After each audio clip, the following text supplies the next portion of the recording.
Firstly, I am so excited to have Rory and Rebecca here with us today.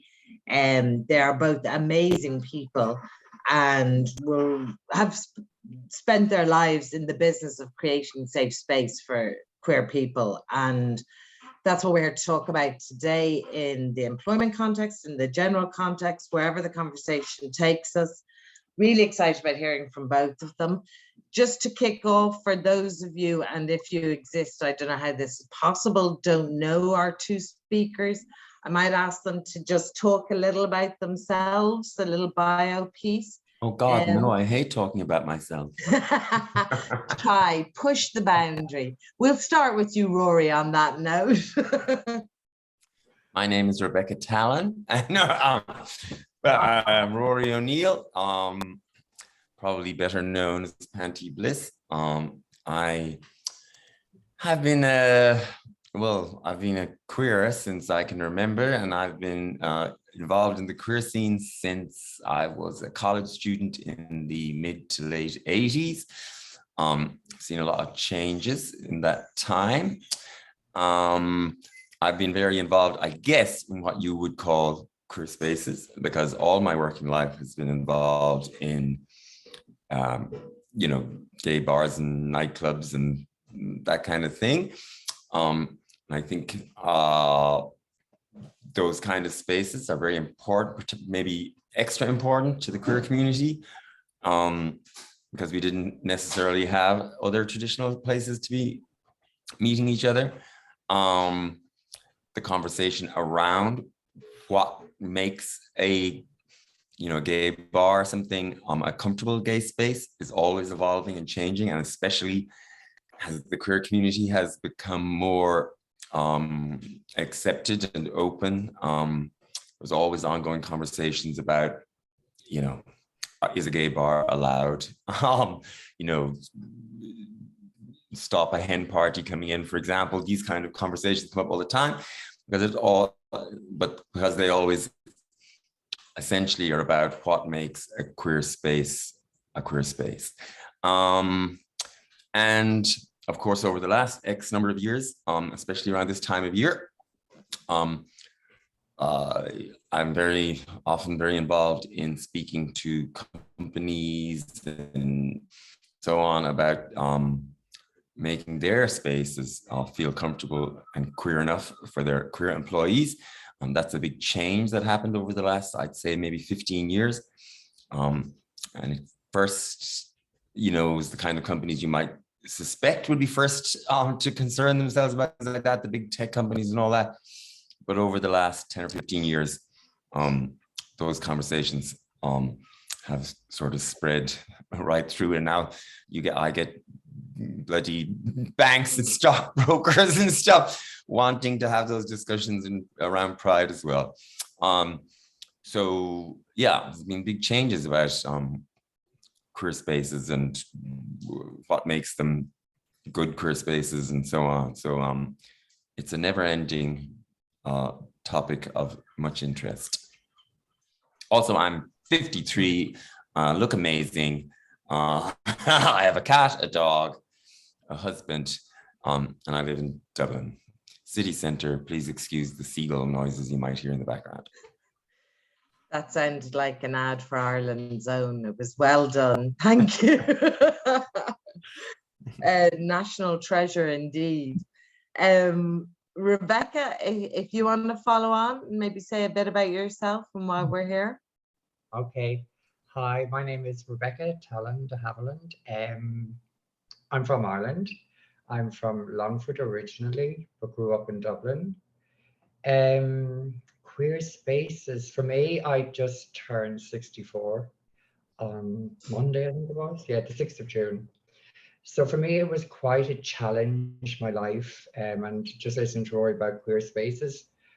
I suppose I was probably about 17 when I realized I was queer. And even in recent years, I've had kind of problems using the word queer. I'm kind of okay with it now, but it took me a long time because in my teenage years, to be called a queer was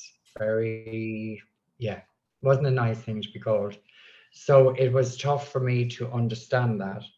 But I suppose I was successful in my career as a hair and makeup artist and model agent.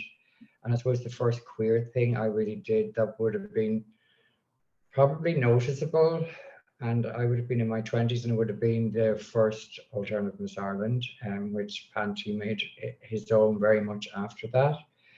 And that was probably the first queer thing that I ever did where it was very non-binary, non-gender conforming or anything. It was amazing. It was a great feeling to be able to do that. But I went on a different kind of direction in the sense that I had gender reassignment, which back in the good old days was called a sex change. The language was so different then. And I kind of lost everything, career, everything, which then led to an onslaught of many things and living in London and becoming a sex worker, becoming an addict, becoming an alcoholic, becoming all the things. Yeah, and some, and some, and some. Been married 3 times, once to a woman, twice to men. As you can see, I'm probably not the marrying type. So, yeah, and I've kind of made my success really in recent years with what I'm doing in London more than anything, and it was because I was to have my lower surgery as a transgender woman in the 80s and was diagnosed with an AIDS diagnosis and was told I would never be operated on, and that was it. And I was given 2 years to live, and you can see I've lived, but that was in my 20s as well. So it's been a long journey considering I'm 64 now. But basically, I suppose where I'm trying to go with this is that when I did get clean and sober and gave up all the drugs and everything like that, I tried to make comebacks to here, and they all failed miserably. I remember coming back actually to one Pride many years ago and seeing the float going by, and actually Panti was on it, and Panti dragged me up on it to be a part of it. And that was the only time I've ever been at a Pride here in Ireland. So being here this year is huge for me as well in many ways. But yeah, then I started doing boot camp in London, where I just started seeing that a lot of trans girls probably needed hair doing and makeup. And then it grew, I realized the poverty behind it. So I started getting CVs done, and Kensington Palace came on board with me, and Chelsea Football Club. And I just have a hard neck, let's put it that way. And I just reached out to these people, and they did. And it has just become a success. And then in lockdown, Davina and Victoria were doing their podcast, Petty Little Things, and they actually got in touch with me. Would I be willing to speak, considering I am the first, if not one of the first, to have undergone what I went through back in the 80s, early 90s. And it went live and it went viral and all that. And then last year, Veda got me onto podcasts. And before I knew it, I was in Dublin, was meeting with Dublin Pride. I was talking with them, saying that, and I was also talking to other trans people saying that they would love to have me here to be able to do it. So Pride put their money where their mouth is, and I'm here in Dublin doing my thing now. And I started my first boot camp, and it was on Tuesday here in Dublin, to huge success. So people are asking me, am I living in Dublin or London? And I try to tell people that we live in 2022, and it's only a 50-minute flight from London to Dublin. Yes, I have an apartment in Milltown now, and yes, I still have my place in London, and I intend to do both. You know why? I'm 64 and I can. I love that. Wonderful. Thank you. And keep doing what you want to. Just No one to, has ever stopped Rebecca from doing what she wants to. no. And it's probably a guideline for us all. So just to talk a little bit more about the creation of safe place, I can't even say the words. And say, for example, Rory, you mentioned that some employers came on sooner than others. And how, I suppose, do people know what is a safe place in terms of work? Or, are there any things they can look out for? Or is there anything employers are doing that would make them exemplary in this. And I don't just mean waving the flag for Pride once a year. I mean throughout the year. You know, in your experiences, what do you think would help in that process for someone who's come out or coming out in work or is thinking about it? There's no one simple answer to that, simply because companies and organizations are vastly different in size, and what suits a Google isn't necessarily going to suit a cafe in Milltown.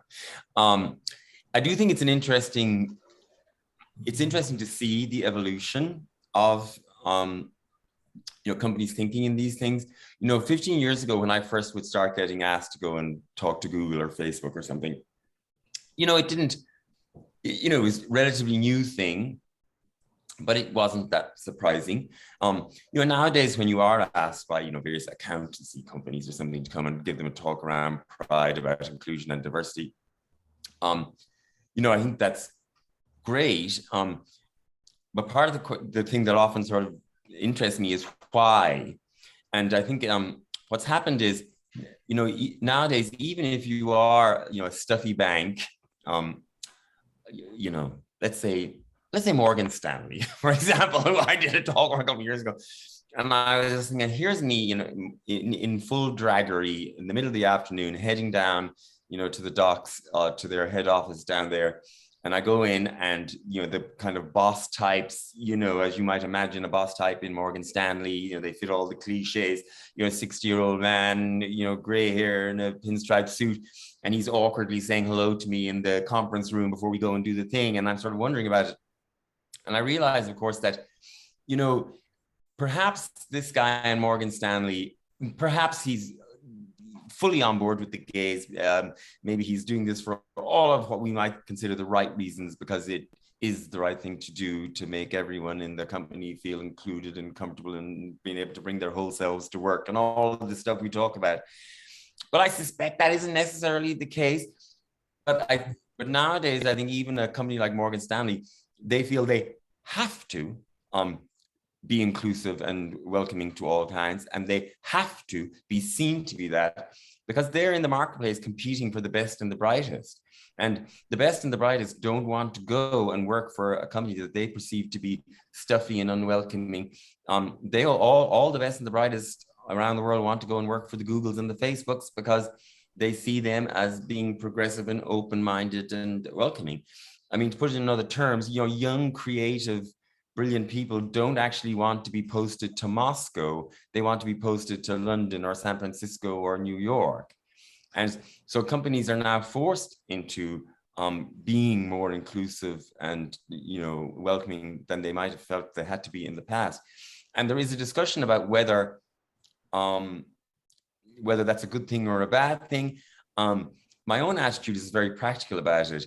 Even if the stuffy old guy in the accountancy company feels that he's being forced to do this, I don't actually care that much, because the end result is that they still are being forced to be more open and welcoming. It's a bit like, I laugh about the time a few years back when Enda Kenny was Taoiseach, and he is, of course, my parents live in his constituency, and he came to a Christmas party while he was Taoiseach in Panti, and it was the first time, obviously we've had a gay Taoiseach since then, he was blowing the bar. But Enda Kenny came to Panti, and at the time there was a bit of like, oh, he's just looking for the pink vote kind of stuff. And yes, there's certainly some truth to that. He thought it would play well in County Mayo if he went to Panti's bar. Fine. But my attitude is, thank God he's looking for the pink vote. Yeah. For years, that's what we wanted. We wanted them to care what we thought about things. So now that they are, I'm all on board with that. Would I prefer if the guys in the stuffy accountancy company are all behind their diversity and inclusion team and all that, because they believe it's the right thing to do, and they understand that it's good and healthy for a company to have a diverse, a workforce and all of that? Yeah, I would love that. I hope that's why they're doing it. But even if they are just being forced into doing because they feel they have to, I don't care that much, because the end result is still the same.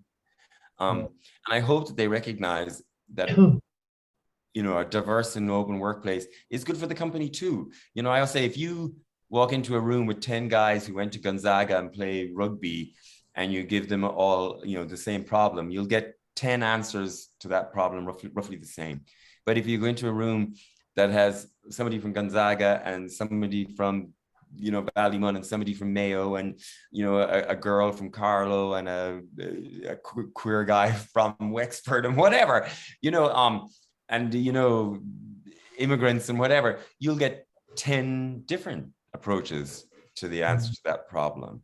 And that is a good thing.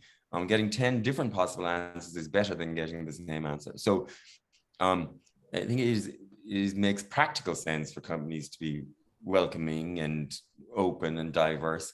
And, you know, so whether they're doing it out of the goodness of their heart because they truly believe in diversity and inclusion and want to welcome queers as well, that'd be lovely. But if they're doing it because they recognize the practical benefits, or because they feel they're being forced into doing it to keep up with the Googles and the Facebooks, the end result is kind of the same. And also, you sort of mentioned about the pride thing and slapping on a rainbow at Pride. I kind of have the same feeling about that. I used to be very like, ugh, you know, they stick up a bit of rainbow lighting, you know, in June, you know, but what are they actually doing for queer people? And part of me still feels that. And sometimes I look at the Pride Parade and that, and I think, God, it's not really a community event anymore. It's something else. But then, you know, years ago, I was walking with somebody who's in this room over there working away, my now husband, when he was just me fella, and we were walking down around the docks around June, and he remarked on every single building had a rainbow flag and rainbow lighting and all that. And I was being quite cynical about it, like, oh yeah, you know, but actually he didn't point out that would never happen in Brazil, where he's from. And that, you know, it meant something to him to see that all these companies were openly saying we're okay with the gays.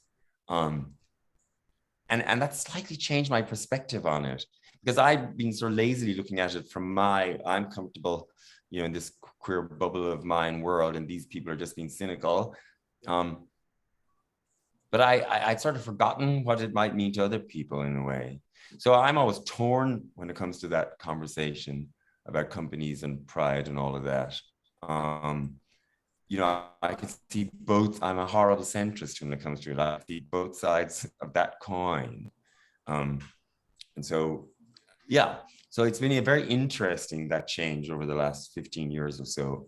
You know, and Ireland isn't alone. That change has happened, you know, all over. So I think it's an interesting conversation, and I don't think there's an easy specific answer. And then specifically to your question about what companies do, again, what a company the size of Google does is not necessarily going to be right for a much smaller company. But I think all of these things do start from the top. Yeah. And so it's really about fostering an atmosphere that doesn't care what people's sexuality are, and in a way, not more than not caring, but also in a way celebrating the diversity in all its kinds, not just, you know, gender and sexuality, but you know, race and ethnicity and all of those things too. I think you know, companies can celebrate those things and openly, you know, show that they celebrate and, you know, delight in those things in a myriad from ways, from small to big, whether it's you know, having a little lunchtime party for, you know, Brazil's National Day or whatever it is. So I do think these things, that there are cultures that are, you know, fed from the top down, or at least need to be supported from the top down. I mean, you know, how that support is shown, I mean, there's a billion different ways of doing it, and I don't think there's any one answer for everybody. Oh, thank you. Not sure I really answered your question there, but anyway. No, tangents are allowed and welcomed. Rebecca, have you any thoughts on that? And feel free to go off on a tangent too. Don't worry, I will. Yeah, just listening to Rory speak there, it's so true. And I suppose I probably I kind of would be the same with him around the flags and that. I kind of screech out a lot in the UK about the trans flag. Do you know what I mean? And how, and you know, like the pronouns and all that. And I always say, even when any talk I do, like, it's great that you're wearing the lanyards, it's great that you're using your pronouns, and it's great that you're flying the flag. But that's just the start of it. You know what I mean? We need to do more. My kind of, I suppose the trans community is very much where the gay community was in the 80s. So for me, it feels a little bit like a time warp, because obviously I went through the gay thing in the 80s, and here I am as a trans woman in the 2020s, and yeah, coming up against like brick walls. So and like Rory, I have done quite a lot of big talks with big companies in the UK and all of that, and everything seems to be very kind of intense around all these days, like Pride, like World AIDS Day, like Trans Visibility Day. And I suppose one of the things I always say back to anyone, I live with HIV every day of the week, every month of the year. I'm also a trans woman every day of the, you know, vice versa, and on. And we need that kind of support, not as intense, obviously, because we'd be worked out of it, you know what I mean? But we need this to be diluted throughout the year, I think, as well. And I suppose that's why when I started boot camp, and why I need to do it, like why I'm really looking forward to getting more into it here as well. I didn't realize that, I realized that I had lost my career because of being a trans woman here in Ireland. And I remember I used to eventually say to the press, when I got so pissed off with them, I say, listen, I had a sex change, not a brain transplant. And the way I say sex change, because that was the language that was used back then. Language has changed so much from then. But language might have changed, but a lot of things haven't. Now, I deal with a lot of kind of trans women in particular in the UK that have been in big jobs like BP, like PwC, like all these companies that have started to transition within their companies. And now their companies are paying for their operations and doing that. And that's all great and fine, because they're already in careers, they're already earning this money and all of that. But it's trying to get a trans woman or man, especially women, trans women, into the job place, and having bosses see that they may need time off for surgeries and stuff like that, and getting that support. So if there's two people in the scenario, two people up for a job, somebody that's not trans and somebody that is trans. Now, the trans person, will just say in the scenario, is probably better qualified slightly than the person that's not. 90% of the chances are that the person that's not trans will be employed because there's less complications.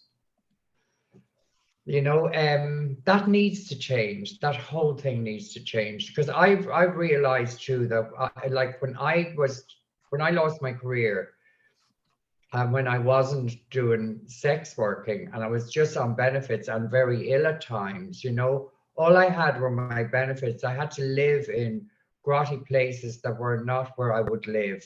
So I couldn't choose anything. Then when I did start to work and I was able to afford to get my hair done, I was able to afford to choose where to live. That changes dynamics hugely. You know, like when you can actually sit down, and this goes for any person, no matter what gender you are, but it's more heightened if you're a trans woman, if you feel that you can, that you're not even a part of society anymore, that you've just kind of melted into this kind of, you don't even hit statistics, you know, and that happens a lot. That's why things like that need to change. And when I started doing CV writing and SWOTs and stuff like that with the girls in the UK, like I've had a huge success rate now of those girls actually working. I even managed to get two of them working in Chelsea Westminster Hospital and Dean Street, which I work for, because 56 Dean Street is a hub of Chelsea Westminster Hospital. So one of my girls from there now is one of the champions that leads on the trans men's surgeries in Chelsea Westminster Hospital. The other one is a trans girl, and she is works alongside me as a peer support worker in Dean Street. Many others have gotten many other jobs because they didn't even realize that they had a CV in them. And it's when you see them change and you see what it's done to them, and I see what it's done to me, where I am now today. And it's like I've had to fight tooth and nail just to get back to some level of security and stability in my life. You know what? It goes back to that thing again. It's like yes, I am a trans woman, and as Rory was saying earlier about having a diverse staff has got to be a plus in anyone's life. You know what I mean? We all see things differently, but if you get, I went to Turner College, so if you get 10 rugby players in one job from Turner College, chances are the 10 are going to have the same answer or slightly, but a slight variation. But if you get them from all over, from different countries, different walks of life, different colors, different whatever, you're going to get, you know, that's when you're kind of sucking diesel in my eyes, you know, and that's where it needs to change. And people that are tuning into this and that are listening to us, we need support like that, and we need boot camps and things like that. I want boot camp to thrive here so that I can employ other trans people to run it as well. I'm getting on like 2 years away from old age pension. I want to be able to hang up the stilettos as well, maybe in my 70s with my dogs, you know. So we need help, we need support. We don't just need yes, yes, yes. We need action. I don't know if that answered your question. You can take the woman out of Longford, but she's still sucking diesel. Yes. Actually, a question's just come up from Alexander, and he said it's so hard coming out in work. Would either of you, because you're both epic role models, legends, having gone through that process at some stage in various formats, places, people, families, whatever, would you have any suggestions? I hate to say the word advice, but sort of just on that, you know, how to come out safely or the best way or whatever that may be or what it may look like? I think a lot of people thought that it should be easy for me to come out, you know, being like the industry I was in, hairdressing. I worked in a few salons, and this sounds really weird because like everybody back in the 70s or 80s thought every hairdresser was queer or gay or whatever. But in one salon I was working in particular, I won't mention names, I wasn't able to come out or say anything. And then even years later, when I was involved in the fashion industry, like doing photo shoots, involved with fashion, models, model agent, I mean, it was my own people that actually turned the whole back on me when I was transitioning. So for me, I think like, I mean, you have to think hard and strong before you come out, and how you come out is very important too. I don't know what you think on that, Rory. Well, I mean, I would say that it's horses for courses. You know, it's one thing, you know, maybe relatively simple to come out in particular industries or in your particular company, whatever. But, you know, I mean, I don't know what it would be like to have to come out if you're working in a meat factory in Ballyhaunis, you know. So there is no simple answer to that. But my own experience of coming out, and I have like every queer person, a ton of experience of coming out, because you don't just come out once, you're constantly coming out through your life as you meet new people and new situations and all of that. It helps if you end up on the telly as a telly gay. It helps do it all at once. But you know, in general, through your life, every time you sit down beside somebody on an airplane, you know, and then get into a conversation with them, you end up somewhere in that conversation sort of having to come out usually, whatever. So it's a never-ending process. And so while I wouldn't, you know, deem to, you know, advise someone working in some industry or some scenario that I have no experience of, because that's, you know, I can't speak to that. But I will say that in general, my own experience of it is the lighter you treat it, the lighter other people treat it. And also my own experience too is it's better to just be open from day one. You don't have to make a big announcement when you start a new job, whatever. But what you can do is refuse to hide it.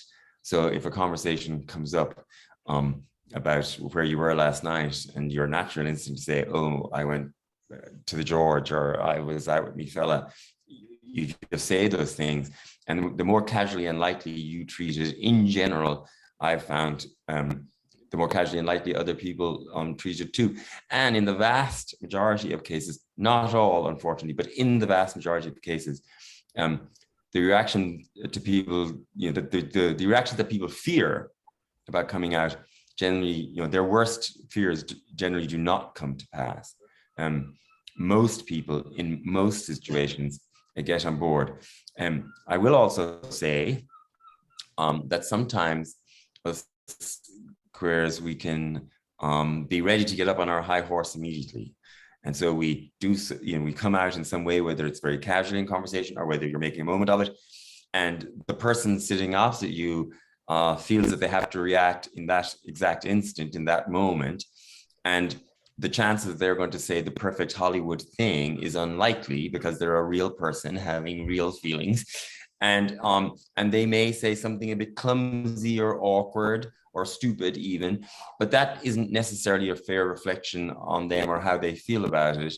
But you have sort of forced them into a position that they have to react immediately. And especially if it's someone who isn't, very used to being around out queer people, maybe this is the first time somebody has come out to them, whatever, they will often say something a little clumsy or weird or something that they wouldn't have said if they'd had time to think about it. So sometimes I do think that we queers also have to take a little bit of the responsibility about not overreacting immediately to a reaction that isn't perfect. But I will say that, if someone is out there worried about coming out to work, I would say that it is good to know that in the majority of cases, your worst fears do not come true, and most people are decent and accepting on a personal basis. My advice is, take heart and be open to yourself at work. Of course, there are cases where it doesn't work out. I'm not going to deny that. No place is perfect. Ireland's not perfect. But in general, you'll be happier and your workplace will be better for it. Yeah. So my advice is do it. Yeah, it's even, can I come back in there, just saying it's true as well, because even with trans girls, I would say to them, like, also you've got to allow people to, you might be the first trans person that they've met, you know what I mean? And you don't want to get to this stage too where people are then definitely terrified to employ you or anything because of that. So I think, as Rory was saying, I think it is a bit of a two-way street at times too. And you kind of know when somebody is genuinely has kind of dealt with a queer person for the first time, or if they're just being goddamn rude, But as far as the workplace is concerned, I think in most workplaces now, I would imagine, I think it's supposed to be okay to be LGBT plus, But there again, I think the more we talk about it casually and not make such a big, like doing a Diana Ross, as Rory said, I mean, she's still coming out, we're still coming out. I come out every day in some other form of other. We just don't need to wear the ball gown when we're coming out, you know what I mean? So I think if we do it in a much more sedate way, or as a matter of fact way, though I do like a ball gown. Actually, you both mentioned in different ways sort of language, terminology, how people talk to you or what their expectations are.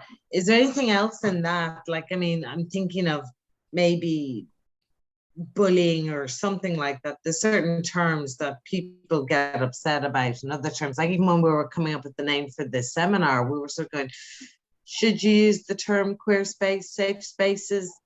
Is it offensive? Some people find it offensive, some people don't.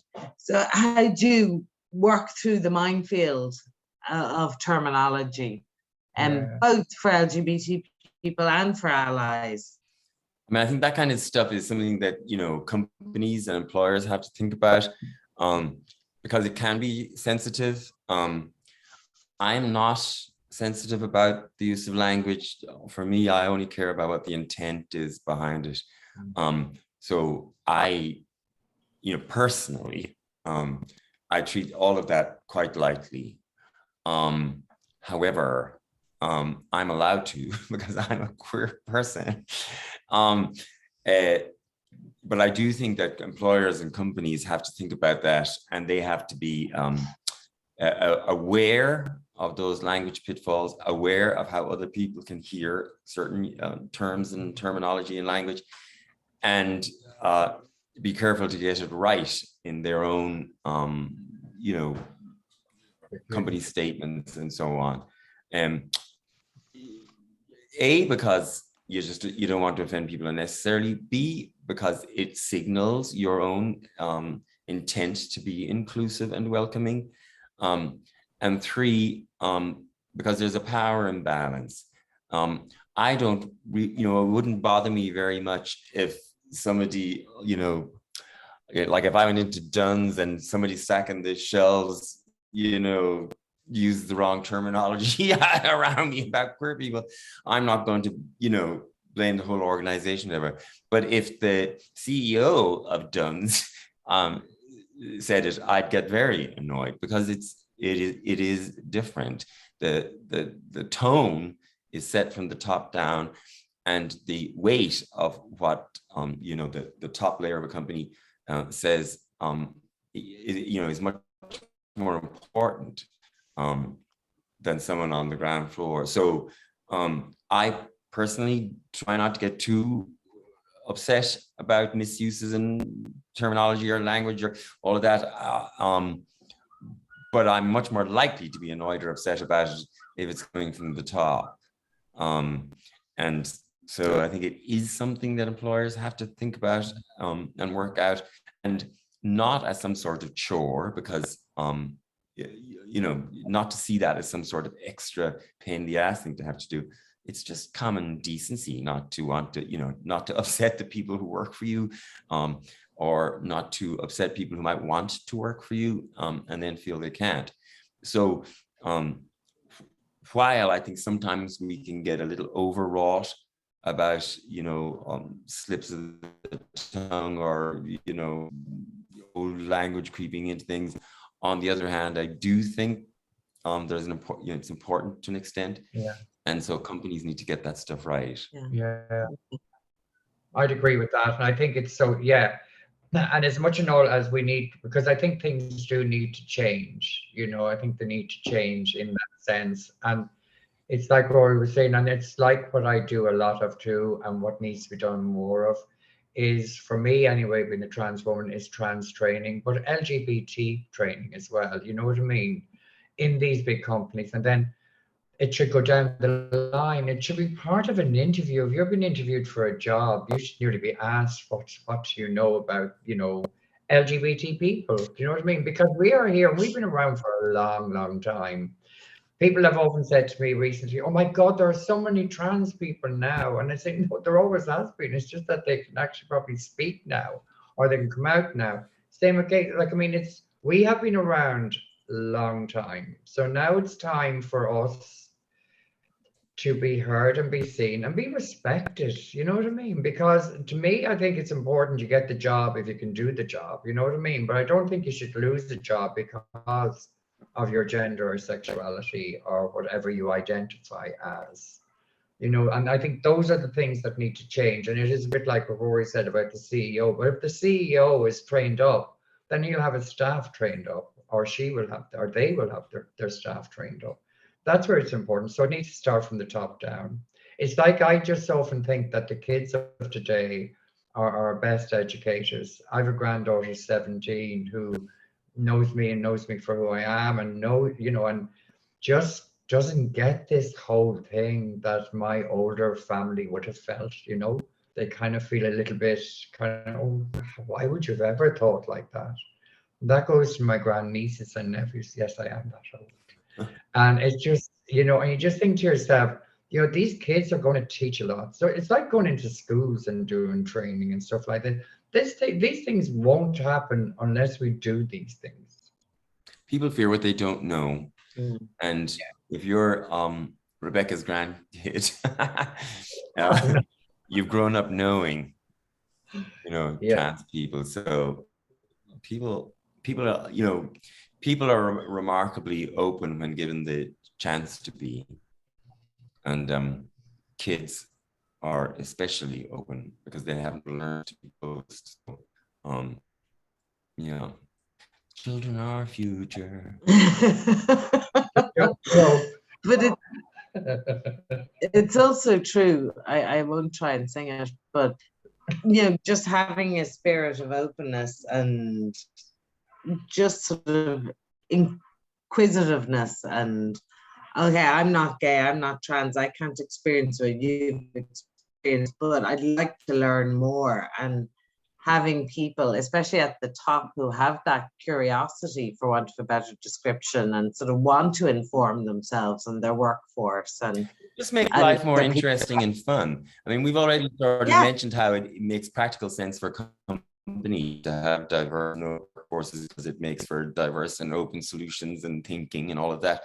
But it also makes life more interesting and more fun. I can't imagine anything worse than waking up tomorrow morning and everybody being, exactly like me, the white, queer, middle class kids, from County Mayo. I can't imagine anything more dull and more uninteresting. mirroring. I think much more fun and colorful and interesting if you're open to all different kinds of people. And what difference does it bloody make to you if people are different to you?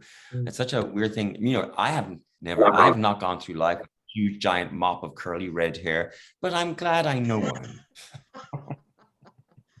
I'm not quite sure where to put that, but anyway, listen, I'm just aware we've used a lot of your time. If there's questions, if anyone has any questions, I just see one here from Flora. Are things progressing fast enough? Will we see top executives and board members of all different backgrounds, trans, queer, immigrants, colors, etc.? How can we advance this faster? I mean, it's never fast enough, is it? I mean, Santa never comes fast enough, and the same with, an open, inclusive society. It would be great if it got here, today, fully formed and finished. To wake up in the Star Trek universe. But the reality is that these things do take time. Depending on where you are in the world, you can also be thrilled at the progress, or you can be depressed about it. I think here in Ireland, we can be fairly proud of how far we've come in a relatively short period of time. You can still be frustrated at the pace because it's not overnight or whatever. But if you look around the world, I think we've done remarkably well. One of the nice things that I get to do is, go around the world. Sometimes places where it's incredibly difficult and dangerous to be LGBTQIA plus. And for example, I was in Sarajevo in Bosnia Herzegovina there a couple of years ago, and was doing a thing in a theater there, and Sarajevo doesn't even have a gay bar, and it's a bit like Dublin was in the early 80s. They have like a couple of misfit bars, where you'll find a few punks in one corner and a few queers in another, or whatever. The sort of misfit bar that we went to had been attacked 3 times in the previous few months, and by neo-Nazis. And in the last attack, they dragged the barman outside into the street and really badly beaten him. And at the theater where I was doing my thing, they normally have big colorful posters outside, announcing the events. But for mine, it was just a black and white text because they didn't want to draw too much attention to it. They'd never had a drag queen in Sarajevo before, and the theater had to liaise with the local police just in case. They had extra security on the door that night. And afterwards, I did a little sort of greet, and for my event, I was basically telling the story of Ireland, really. And at the little meet and greet afterwards, this, young lesbian, about 17 or 18, came up to me and she thanked me for coming. And I was like, no, well, I should be thanking you because, just going along to the event that night was a small act of bravery, really, in a way. And, but one of the wonderful things, I think if you're 17, you're a lesbian in a place like Sarajevo, it can be quite dark.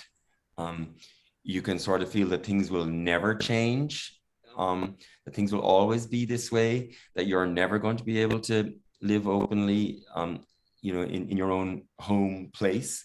And I think that that can be depressing and difficult. But one of the really wonderful things is I then get to tell her, you know, Ireland's story, and to sort of say, you know, when I was your age, Dublin wasn't that different to this. You know, there were no open gay bars all painted purple or with plate glass windows, you know, in 1984 in Dublin. There were no, you know, rainbow flags hanging out of things. There was no companies inviting drag queens during Pride Month to give discussions. And yet, look at me now. And yes, to a 17-year-old, 30 years might seem incredibly long period of time, but actually, in the context of changing a whole society's attitudes to something, to, you know, it proves that deep, transformative social change is possible in a relatively short period of time. And what it takes to achieve that change is simply to have people like that 17-year-old lesbian who was brave enough to come along and see the drag queen night in that theater. Yeah.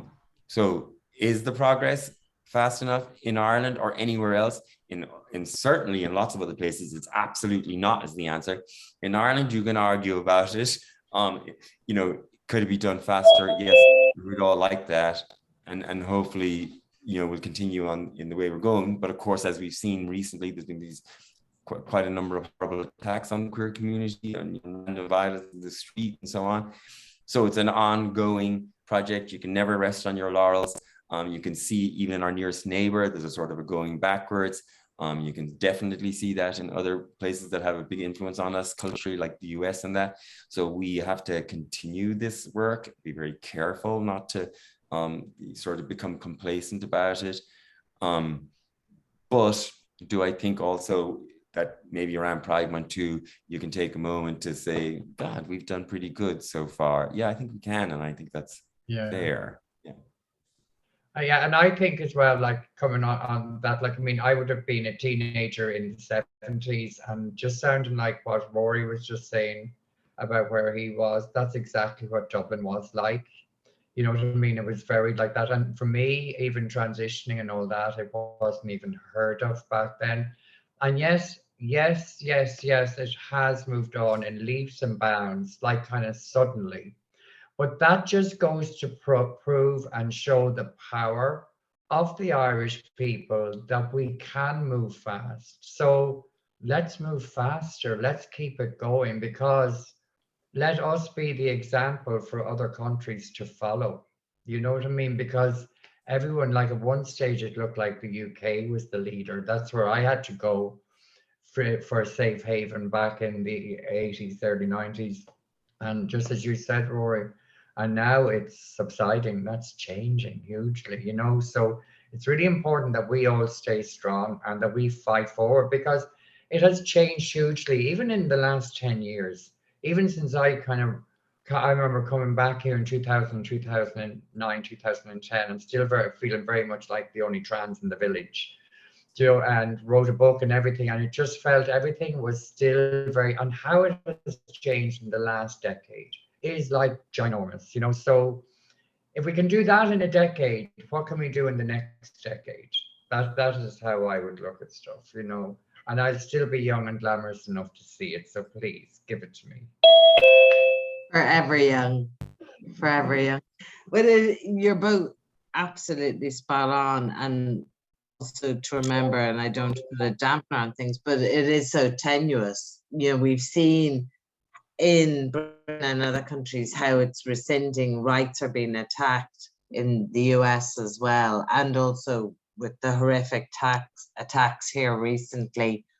So it needs to be a constant monitoring and sort of watching brief. And I think allies have a huge role to play in that as well. I think that's so important. I don't know what, just to wrap up, because I'm just aware we're keeping you, but yeah, just on what do allies need to be doing to help create safe spaces, to help advance the community and to keep it safe? Sometimes I think we overcomplicate what allies should be or what they have to do and everything. And I mean, I think the simple answer is allies just need to be allies, to be inclusive, understanding, and encouraging. But to me, what's also interesting is sometimes I think within the community ourselves, we have to ally each other. And it's the same ask. And I think at the moment, the LGB I's and A's and pluses really need to be allies to the trans community, because at the moment, the trans community is coming under the kind of most awful, worst kind of attacks. Really, in my living memory, I always have to say, and those are increasingly organized, and even if you didn't want to do it just to be a decent person, you should do it for your own self-preservation, because if you believe for one moment that the people who are coming for the trans community now will stop at the trans community, you're insane. They'll be coming for the G's and the L's and the B's and all of that straight away afterwards. You can already begin to see that happen. So in talking about allies these days, of course, I believe strongly that the straight people should be allies of their queer friends and community and neighbors and all of that. But at the moment, I also feel very strongly that the rest of the queer community needs to circle the wagons around the trans community and stand up for them. Thank you so much for that, Rory. That means the world, because that is well, so everybody except you, Rebecca, because you're too beautiful, too annoying, and you're from Longford. And Dublin. I'm sorry, you were about to be sincere there, and I pricked your bubble of sincerity. Okay. No, it's so true. It's so great to hear that from you too, because I do, and sometimes I think as a trans person, you're afraid to say, well, we're getting it the worst at the moment. Like it's pour me a double vodka. But it is true, and you are. It's so true as well. I am actually now in a very privileged part that I don't normally get misgendered. But as you say that, I was sitting at the Bailey the other day with a cis girlfriend, a really good ally. And this guy comes up and starts talking to us. I said we were both beautiful women, asked her name, then asked me my name. I said, Rebecca. And he says, no, your real name. And straight away, it was like somebody put a gun to my head or like literally just dragged me back into the 80s. And I thought like I was kind of like, which I am strong, but it triggered so much for just back then, you know what I mean? And it's just things like I'm my ally friend. She stood up to him and called him an absolute effing dickhead. But should one have to go through that, sitting outside, minding your own business, and everybody else's, as my granny would have said, and just having a little coffee, and some asshole just come up and it felt like a knife going into me. And I'm not being a drama queen. It just was not expecting it, because the one thing I always wanted to change for me was that I could walk down the street and somebody not scream, it's a fucking geezer, or sorry for cursing, but that's what they say. Effing doesn't sound as strong, or stuff like that. And then I got sober, I got everything. And then I'm walking down the street and I only have to worry now if somebody calls me miss or ma'am. If they call me miss, they think I'm younger than I am. If they call me ma'am, they think I'm an old dear. And then for that to happen, it just really knocked me for six completely. So if I felt that one day, can you imagine the amount of trans women, especially, that walk down the street that won't probably always fit into that vision that we have of what a woman should look like, or a trans woman should look like. Doesn't matter what they look like, they still feel exactly like I feel like, and it's great. The more And sometimes we do get a lot more kind of digs at us in our own community. As you know, Rory, you know what I mean, within stuff like that. That stuff like that needs to change too, you know? Yeah, Don't judge by its cover. You're here. So yeah. It can't be a tiered approach. Absolutely. Thank you both so much for your time and your amazing insights and general brilliance and legendariness. Really, really appreciate it. It's been really good. Go back and look at some of the comments. People have really been touched by your honesty and openness and sharing your experiences. So it does make a difference. Love, love, love. There you go. And keep being you. Thank you so much. you. And we will catch up with you both soon. Thank you.